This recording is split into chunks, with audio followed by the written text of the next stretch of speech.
Muyiwa, is the fact that schools are usually on break during elections. So this is not an exception, really, relative to what has transpired in previous elections.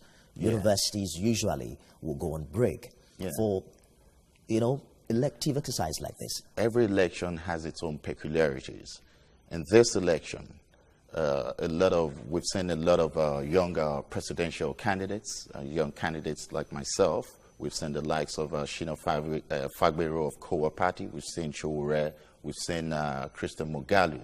And I think some people, my opinion personally, I'm beginning to think some people are concerned about how much influence the youths might have on this forthcoming elections. Are you one way or the other already accepting defeat if this election is not postponed?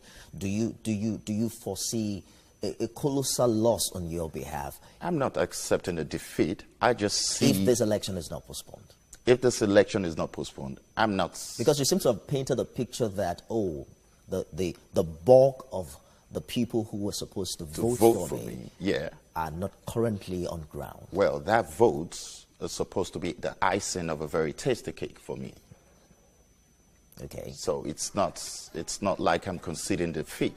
It's my stronghold. You understand? Every candidate had its stronghold, have its selling point, have its own audience, and it's my stronghold. And like majority of the young candidates out there, the presidential candidates out there, I think it's going to really, really, really affect.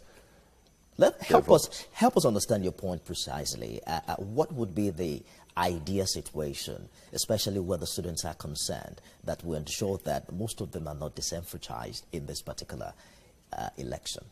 Postpone the elections until the federal government and ASU comes to a logical conclusion and student gets back to school to vote. You cannot, you cannot rip them off of their constitutional rights. Or why not say, call off the strike before the election? Should it be the other way around? This moment, if the ASU decide, if ASU or the federal government comes together and they decide to call off the strike, the election is just about 8 days away. No student is going to resume back to school until after the elections. So are you saying that this, one way or the other, in your opinion, ultimately truncates the not too young to run act? That's the fact. As it were. That's a fact. I'm beginning to think it's a deliberate attempt to limit the youth's influence on the forthcoming election. It sounds like you totally just nullifying the population of young people who are not in school. There are artisans who are not, students in tertiary institutions. I'm not nullifying them. Who are also capable, who are also potential voters in this election. Well, the fact that some people are potential voters does not give us the right to disenfranchise, the other kind of people. It's all right.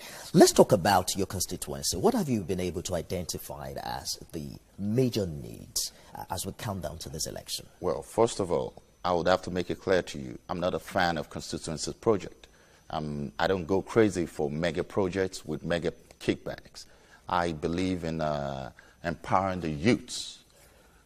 In my constituency, the only form of business, the only form of our livelihood is their teachers, civil servants. There's a whole low level of business activity in that constituency. And all over the country, being a House of Rep member, you do not only serve your constituency, you serve the country as a whole. And all over the country, we've identified areas we tagged as the hub zone, which is humanitarian underserved business zones.